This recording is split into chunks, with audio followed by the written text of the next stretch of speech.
Muitas manifestações sendo registradas, a gente tem recebido as informações e as atualizações com a nossa produção, enfim, vários panelaços sendo registrados pelo país. Agora imagens ao vivo de Caracas, muitos motociclistas participando inclusive dessa manifestação.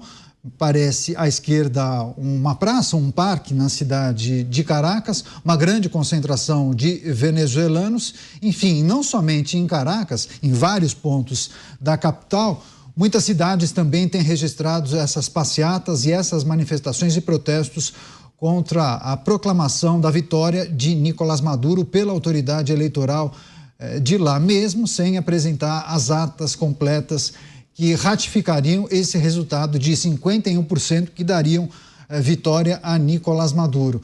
Agora, Alan Gani, o que a gente precisa pensar agora, olhando para um cenário em que um presidente chamado de ditador comanda os principais organismos do país, mas havia uma sinalização, inclusive por parte de integrantes dos ministérios e também das Forças Armadas, de que o resultado seria respeitado por todos os organismos. Havia, inclusive, uma sinalização da própria oposição, sinalizando que poderia pensar nessa saída honrosa que o Dávila muito bem destacou e pensavam numa transição pacífica, sem colocar Nicolás Maduro naquela posição no banco dos réus. Então, não cogitaram, pelo menos nas últimas declarações de Maria Corina Machado, que Nicolás Maduro pudesse ser detido. Qual é o X da questão? Em que momento teve aquela virada de chave para o regime de Nicolás Maduro tomar a decisão? Olha, Edmundo Gonzalez está muito à frente na apuração, a gente vai ter que acionar aquele plano. Então, não vai dar certo a gente respeitar o resultado das urnas. Então, vamos acionar o plano B, ou seja, virada de mesa. Como isso aconteceu? Pois é, eu acredito que essa virada de mesa sempre esteve à mesa. Para falar a verdade, esse era... Estava no radar o tempo todo. Já estava no radar o tempo inteiro. Muitos comentaristas aqui da casa previram essa situação, né? Eu acho que o próprio Dávila, eu mesmo falava sobre isso, que a possibilidade de fraude estava dada. Aliás, o processo já era fraudulento. Não, mas parênteses, ainda que muitos comentaristas, colegas nossos, dissessem isso, também havia um contingente que dizia, olha, tá estranho porque ele está com medo, ele está preocupado. Eu acho que talvez as circunstâncias levaram a uma esperança que pudesse ter alguma mudança, né? Dado que a pressão internacional se intensificou, os países estavam de olho, queriam averiguar todo o processo eleitoral, até o TSE acabou se dispondo a fazer isso, depois acabou voltando atrás, houve ali até uma rusga do presidente Lula com o Maduro.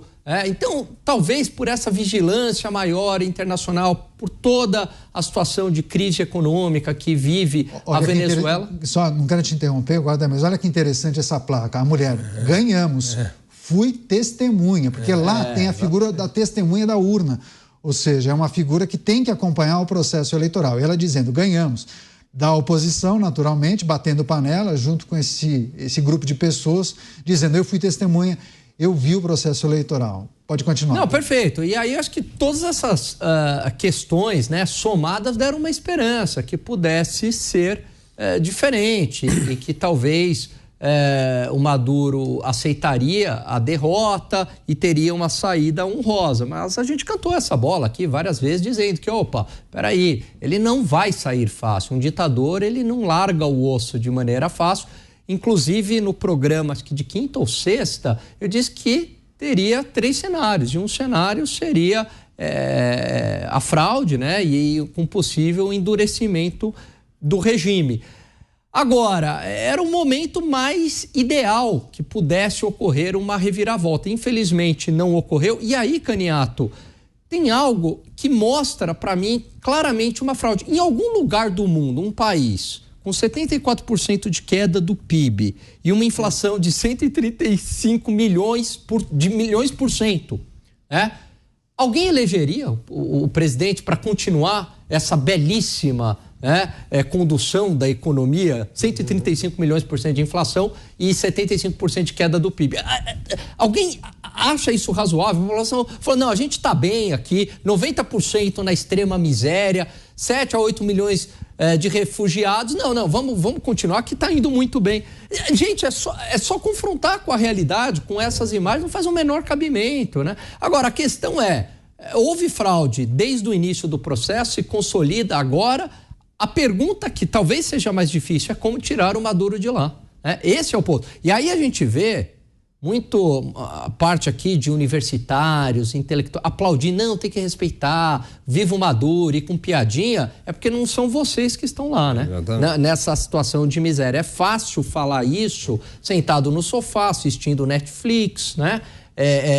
Comendo do bom e do melhor, tomando vinho, com o bonezinho do MST, aí é fácil falar isso. É fácil dar pitaco, né? E a gente, é fácil, quero ver tá lá. A gente observa imagens ao vivo de Caracas, um dos muitos protestos e panelaços que acontecem na capital Caracas, e dá para perceber, né, Dávila, gente simples, né? Gente da população ali, muitas senhoras com mais de 50 anos, pegaram as panelas, estão fazendo barulho, reivindicando o direito, né? Querem que o resultado das urnas seja respeitado.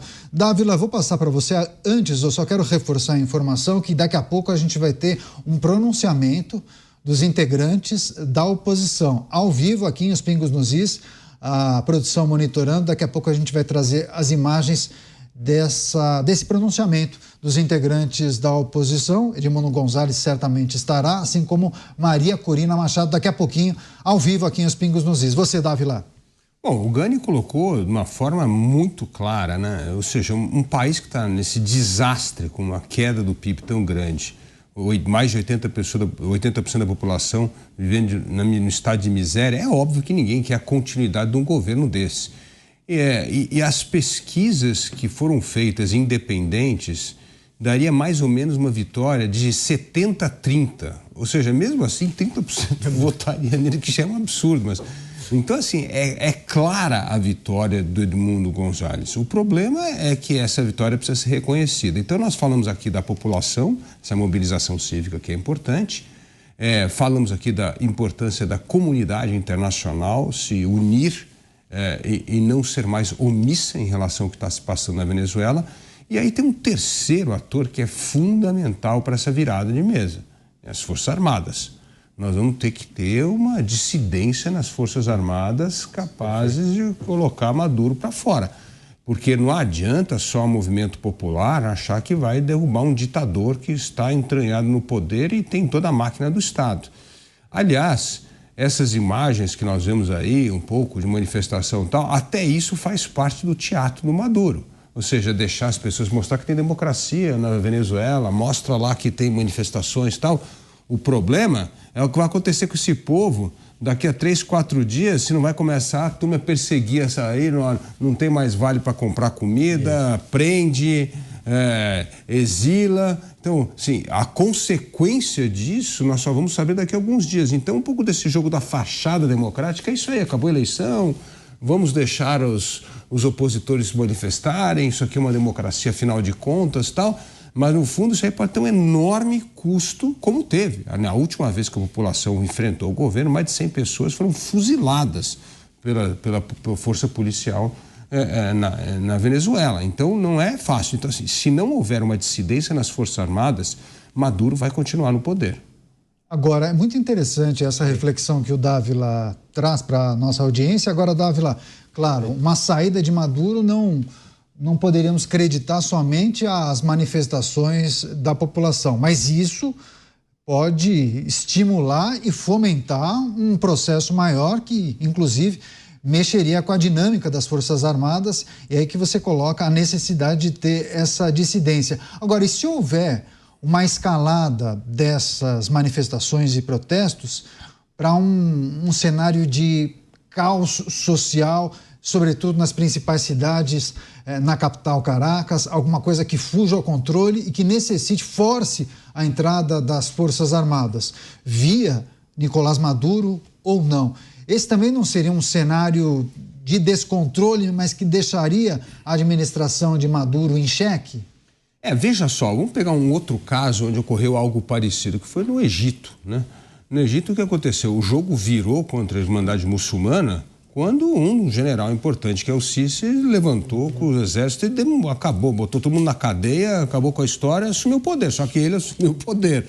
Então, assim, se não houver dissidência nas Forças Armadas, essas manifestações vão começar a tomar um vulto e na primeira hora que der a primeira confusão, é a desculpa que o regime quer para realmente fazer uma repressão duríssima à população que está se manifestando. Então, por isso que é perigoso esse estágio. Esse estágio, enquanto está assim, está tranquilo. Mas se o negócio começa a ter uma certa violência, é a desculpa que Maduro quer para justamente dizer que precisa restabelecer a ordem no país e usar aí da força brutal, como ele fez a última vez, né? Como a gente está falando, mais de 100 pessoas acabaram perdendo a vida com manifestações contrárias ao governo. Então, e os venezuelanos estão vacinados contra isso de alguma forma. Por isso que você vê que tem uma manifestação relativamente passiva, tal, para não dar essa desculpa.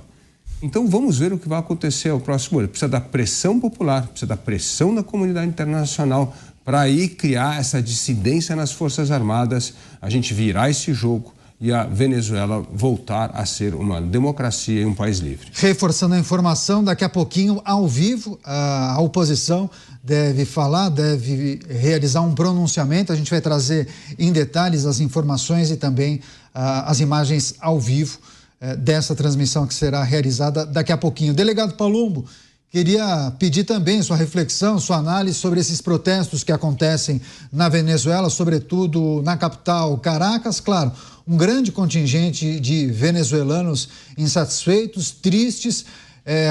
Pude acompanhar em alguns veículos latino-americanos que acabam registrando as muitas falas desses grupos. Muitos dizendo, vai cair, o ditador vai cair. Muitos acreditam que sim, haverá a reversão desse resultado. Muitos gritam dizendo que a vontade das urnas não foi respeitada, a vontade da população não foi respeitada pela autoridade eleitoral. Enfim, a gente precisa considerar também um cenário de escalada de violência, caso esses protestos não sejam pacíficos. Agora, pelo menos na imagem que a gente observa, todos reunidos de forma pacífica, muitos motociclistas, pessoas também no passeio público, em uma praça que tem ao fundo, nada de muito grave, mas vimos há pouco aquelas imagens de muitos manifestantes arrancando, tirando aquela estátua do ex-ditador, o Hugo Chávez. O que a gente precisa trazer de reflexão sobre uma possibilidade de um caos social, um caos geral. Seria um convite perfeito para que Nicolás Maduro colocasse as Forças Armadas na rua e mantivesse a população sob custódia dele, praticamente? Caniato, a Venezuela já está num caos absoluto. O que o Alan Gani falou faz todo sentido. Como que 94,5% da população vive em absoluta miséria e ele ganha as eleições? As pessoas estão literalmente roendo o osso, comendo cachorro. Então, o povo está cada vez mais revoltado. Eu só espero que não haja um derramamento de sangue, porque esse ditador é capaz de tudo. Quando ele coloca até o filho para correr, você imagina o que ele não vai fazer com os opositores. Aliás, já começou. Quando ele começa a perseguir a Marina Corina, ele já começa a mostrar a sua verdadeira face de um ditador. O que tem que ser feito, e hoje conversando com um especialista internacional, é recontagem de votos. Mas será que ele vai deixar isso? Evidentemente que não. E o Brasil está numa sinuca de bico agora. A partir do momento que ele mandou o Amorim para a Venezuela, ele vai ter que dar algum tipo de explicação, de satisfação. Se ele passar pano, vai ficar feio demais. Se ele concordar com esse ditador, vai ficar pior ainda. É um absurdo isso. Nós estamos vendo absurdo atrás de absurdo. E a situação tende a piorar, porque o povo sabe que houve fraude. O povo que não conseguiu votar, aqueles que estão fora do país que não conseguiram votar, quando as urnas foram fechadas antes do término, eles sabem, o povo não é burro, E esse ditador aí é capaz de tudo, ele não vai entregar desse jeito. Quando ele percebeu que ia perder, ele começou a ter essas atitudes translocadas, colocando toda a sua força estatal nas urnas ali, ao lado das urnas, fiscalizando quem ia votar contra ou não. Vai votar contra, você não vai votar. Aconteceu exatamente isso. esse ditador, volta a frisar, ele tem que ser preso. E a gente aqui, como brasileiro, o Brasil não pode compactuar com isso. Afinal de contas, aqui no Brasil, apesar de todos os problemas, nós realmente vivemos uma democracia. Lá não, lá o povo está sofrendo cada vez mais, e são nossos irmãos que moram aqui ao lado. Nós não podemos permitir isso. Esse país já deve 12 bilhões para o Brasil. Até quando o Brasil vai ficar aí passando a mão na cabeça desse ditador que deveria estar preso?